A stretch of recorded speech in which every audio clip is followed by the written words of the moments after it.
Juízes 1. O que aconteceu após a morte de Josué? O que o povo fez? Quais lutas eles lutaram? E por que o final do livro foi pra decadência? Olá, minhas luzes, como vocês estão? Eu espero que todos estejam muito bem. Hoje vamos abrir a nossa série, a nossa saga. Hoje a gente vai começar o estudo sobre Juízes. A gente teve a parte introdutória, inclusive, se você ainda não assistiu, eu te convido agora a assistir. Vou deixar aqui nos cards, aqui desse lado, pra você ver, pra você conhecer, pra você saber por que o livro de Juízes é um livro tão importante, tá bom? Então eu contei toda a introdução pra vocês estarem situados no nosso plano de fundo. A introdução foi nossa base e hoje nós vamos começar com leitura e entender por que o povo de Israel, eles começaram bem, mas terminaram mal. Então eu te convido agora a sentar na sua mesa. Estamos em outro cenário, nós estamos agora na minha escrivaninha. Eu espero que você seja muito edificada com esse estudo, tá bom? Eu acredito muito de que o Senhor, ele se alegra com filhos inteligentes, que conhecem a sua palavra. Eu não sou teóloga, mas eu amo a palavra e eu amo servir ao Senhor. Então eu estou aqui por obediência. Então eu espero que você seja edificada assim como eu fui, tá bom? Na introdução eu contei um pouco mais do porquê que eu estou fazendo agora esse estudo sobre o livro de Juízes. Então eu te convido lá a assistir, tá bom?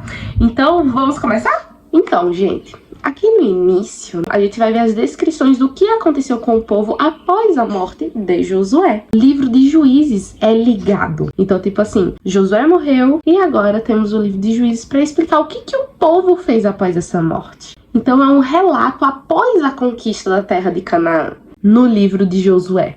Então, a história é de quem veio após Josué. Os filhos, primos, parentes. Então, é esse o plano de fundo que vocês precisam saber. Após a morte de Josué, vamos saber o que aconteceu com esse povo. E um dos pontos mais importantes é que esse povo não foi fiel à missão que Moisés lhe deu. A gente vai ver que o início do livro vai falar sobre o povo ter ido atrás do Senhor, ter perguntado para o Senhor se poderiam começar uma luta, uma guerra, uma batalha. Então a gente vai ver que os filhos de Israel, eles começam bem, né, o livro. Eles vão atrás do Senhor para saber quem iria lutar primeiro.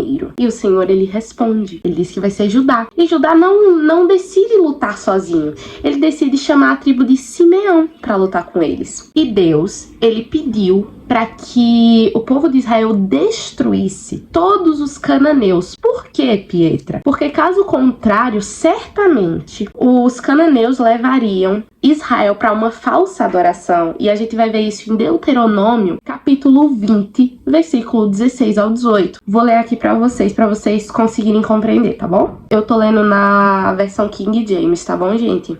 Mas das cidades desses povos, que o Senhor teu Deus te der como herança, não deixarás com vida nada que respire, mas as destruirá completamente.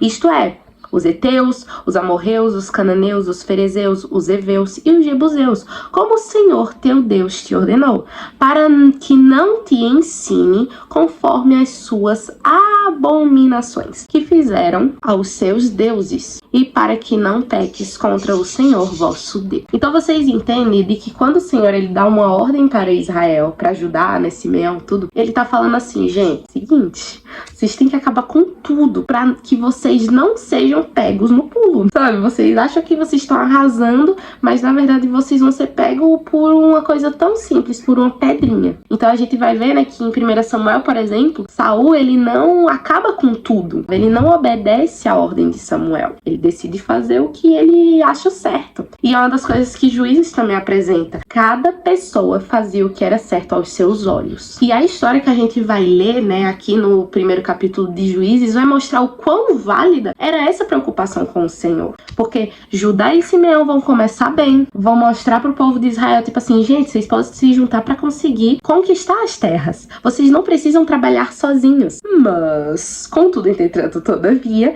vocês precisam acabar com tudo para que vocês não deixem brechas. Então, quando Judá e Simeão, eles se juntam para lutar contra os cananeus, eles estão dando um exemplo positivo de que as tribos poderiam fazer a mesma coisa para conseguir conquistar as terras. Só que aí a gente vai conhecer um dos reis que era assim, gente, ele era misericórdia, ele era muito ruim. Adoni-Bezeque, ele era um rei muito assim, todo mundo tentava matar ele e ninguém conseguia. O cara, ele era ruim. Gente, ele não só matava, ele humilhava, assim. A gente vai ver que no versículo 7, Adoni-Bezeque, ele vai falar assim: 70 reis com os polegares e dedos grandes dos pés decepados juntavam sua carne debaixo da minha mesa. Ele queria deixar uma marca de quem mexesse com ele iria poder acabar os reis debaixo da sua mesa. Então ele humilhava a um nível muito extra blaster. Mas é interessante porque Adoni-Bezeque, ele vai falar assim: tal como eu fiz, assim também Deus me retribuiu. E é impressionante que até um rei inimigo, ele percebe que foi a mão de Deus que fez isso. E o trouxe a Jerusalém, e ali ele morreu. Então a gente vai ver que Judá e Simeão não terminaram todo o trabalho no campo de batalha. A gente vai ver que Adoni-Bezeque, ele fugiu. Como ele fugiu, os israelitas, eles fizeram a mesma coisa que Adoni-Bezeque fazia com os outros reis. Eles deceparam os dedos, né, e os polegares, e os grandes dedos dos pés de Adoni-Bezeque. Porque esse era uma das coisas que Adoni-Bezeque fazia. Mas após fazer isso, meio que parece que o povo de Judá e Simeão se igualaram com o seu povo inimigo. Então vocês percebem o quanto foi dramática a situação ali, que foi a vitória de Judá e Simeão, óbvio, com a ajuda de Deus. 70 reis tentaram matar Adoni-Bezeque e o Senhor o derrubou sem fazer nenhum esforço, gente. Esse é o nosso Deus. O Senhor, ele luta batalhas a favor da gente sem nenhum esforço. Eu até falei no vídeo passado de que no céu não há pânico. A gente pode estar passando por um momento de guerra, um momento de tristeza, de frustração, mas para isso, pro Senhor, não é nada. Às vezes o Senhor só quer um posicionamento da gente na batalha. E até o próprio rei reconheceu que foi o Senhor que estava operando sobre aquele povo. Lembra que eu falei para vocês de que, por ordem do Senhor, Adoni-Bezeque deveria ter sido executado no campo de batalha. Só que a gente vê que ele foge e a gente tem uma ordem do Senhor em Deuteronômio 7, versículo 1 ao 2. Você pode abrir comigo agora? Eu vou ler aqui. Quando o Senhor teu Deus te trouxer à terra que vais possuir e tiver expulsado muitas nações diante de ti, os heteus e os gijazeus, gente, se eu errar, perdão, tá boa a pronúncia, e os amorreus e os cananeus e os ferezeus e os heveus e os jebuseus, 7 nações maiores e mais poderosas do que tu. E quando o Senhor teu Deus as entregar diante de ti, tu as ferirás e as destruirá completamente. Não farás pacto algum com elas, nem lhes exibirás misericórdia. Então era para que Judá e Simeão tivessem exterminado tudo completamente no campo de batalha. E Adoni-Bezeque deveria ter sido executado imediatamente. Em vez disso, eles pegam a estratégia de Adoni-Bezeque, né, que eu falei pra vocês. E os israelitas parecem se igualar aos cananeus, que eram imorais e que deveriam ser expulsos. Esse tipo de erro persiste, tipo assim, em todo o livro de Juízes, gente. A gente vai ver que é por um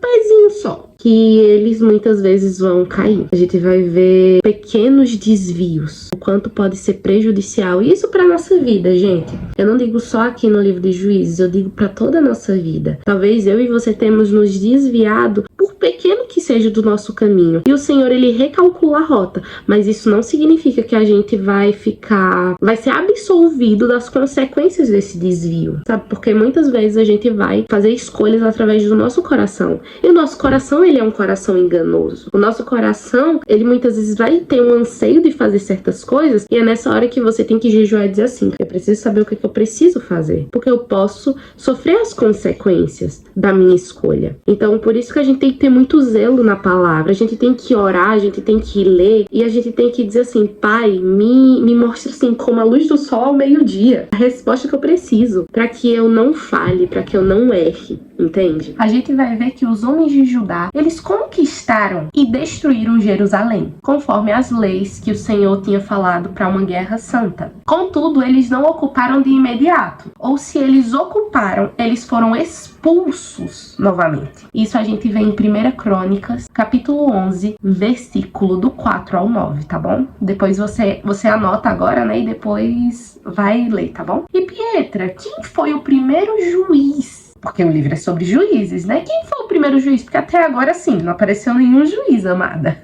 O primeiro juiz que a gente vai ser apresentado é Otiniel. Você que eu não esteja falando corretamente, tá bom? E me perdoa. A gente vai ver ele se tornando juiz no capítulo 3, versículo 7 ao 11, tá bom? Mas, Pietra, quais foram as credenciais de Otoniel? Gente, assim, né? O cara já era muito incrível. Ele era guerreiro já, e ele tinha como parentesco Caleb, companheiro fiel de Josué. Vocês lembram dele, gente? Que ele ainda estava com vigor quando ele aparece para Josué. Então, depois vai dar uma lidinha. Vou colocar aqui o versículo que aparece Caleb. E ele foi muito importante para a missão dos espias para a Terra Prometida. E a gente vai ver isso em Números 13 e 14. Otiniel, ele era sobrinho de Caleb, e ele conquistou a terra de Kiriat-Seter, ou mais conhecida Derbe. E com isso, ele conseguiu o direito de se casar com Axa. Porque Caleb vai dizer assim, gente, quem conseguir a cidade de Kiriat-Sef e a tomar,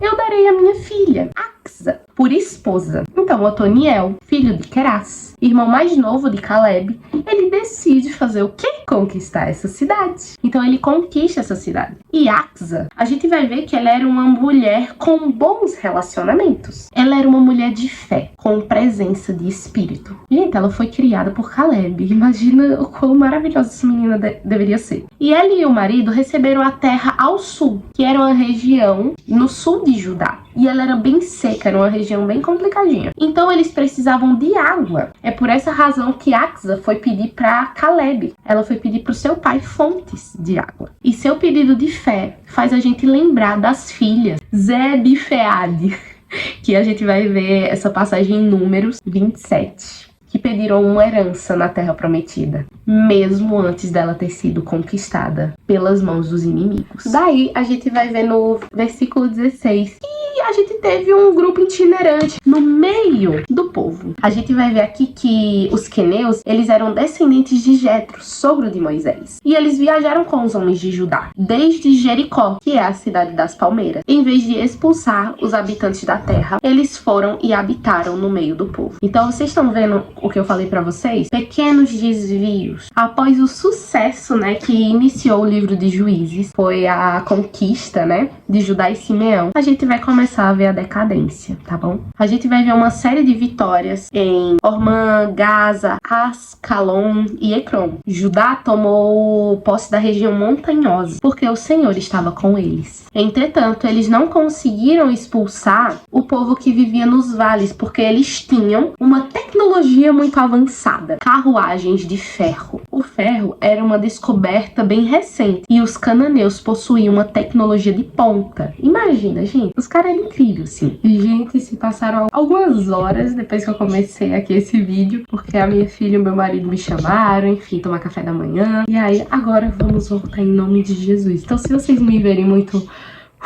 é porque...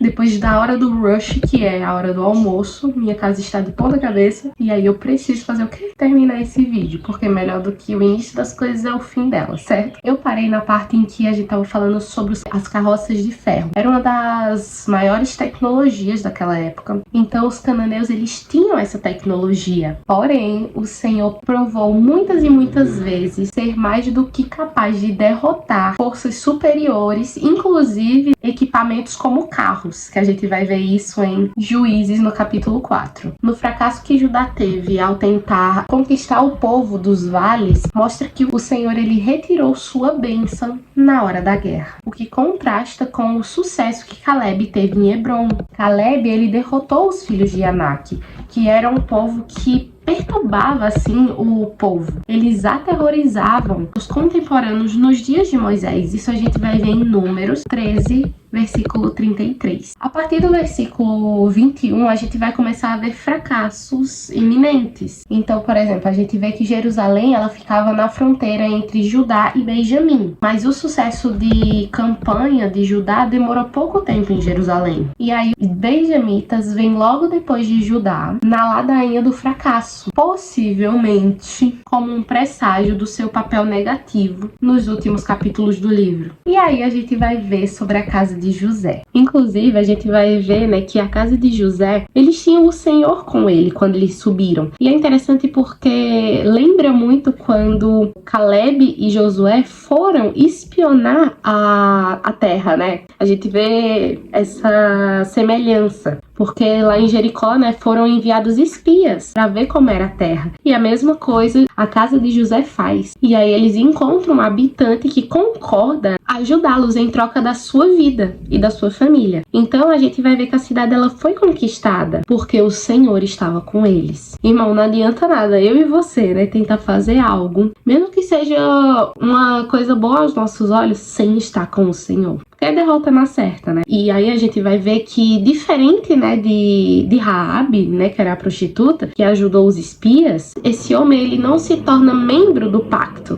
do Senhor. Mas, pelo contrário, ele partiu e voltou para sua vida pagã em outra região. Simples assim, sabe? E aí, conforme a gente vai ver no finalzinho do capítulo 1, a gente vai vendo de que o povo de, por exemplo, Manassés, não expulsou os habitantes do vilarejo em seu território. Mesmo quando os homens de Manassés ficaram mais fortes, eles não expulsaram. Em vez disso, usaram ele para trabalhos forçados. Manassés começou com isso, né? Tipo, não, tá tudo bem, vamos deixar essa galera aqui, vamos usar ele de escravos. E aí, Efraim, Zebulon, Aser e Naftali fazem a mesma coisa. E aí a gente vai ver a pior de todas foi a dos filhos de Dan. Eles foram confinados à região montanhosa dos amorreus, que estavam decididos a resistir em suas cidades. E ao que parece, gente, é que os inimigos, né, estavam mais firmes em permanecer da terra do que o povo de Israel de expulsá-los, sabe? Do tipo assim, gente, essa terra é nossa, a gente tem que ir pra cima. Eles estavam mais determinados a ficar ali do que o povo de Deus a obedecer a ordem do Senhor de expulsá-los. Então é isso, gente. Esse foi o primeiro capítulo, né, do estudo de Juízes. Eu espero muito que vocês tenham gostado, de que cada ponto, né, que a gente analisou aqui tenha falado com você, tenha criado mais raízes, sabe, na palavra, tenha dado fundamento para você e entender de que mesmo com pequenos desvios, né, o Senhor, ele pode recalcular a nossa rota. Eu acho que isso é o mais importante. Mesmo que eu e você, a gente erre, a gente volte para hábitos ruins, o Senhor, ele tem total misericórdia com a gente. Óbvio, a gente não vai ficar ileso de certas consequências, mas estando com o Senhor nas consequências é melhor. Assim como Davi fez o censo, né, e a gente vê que o Senhor, ele não pede para ele fazer aquilo, mas ele decide fazer e depois ele se arrepende. E aí chega o profeta e fala assim: então, você vai ter que escolher agora, paixão, porque vão ter consequências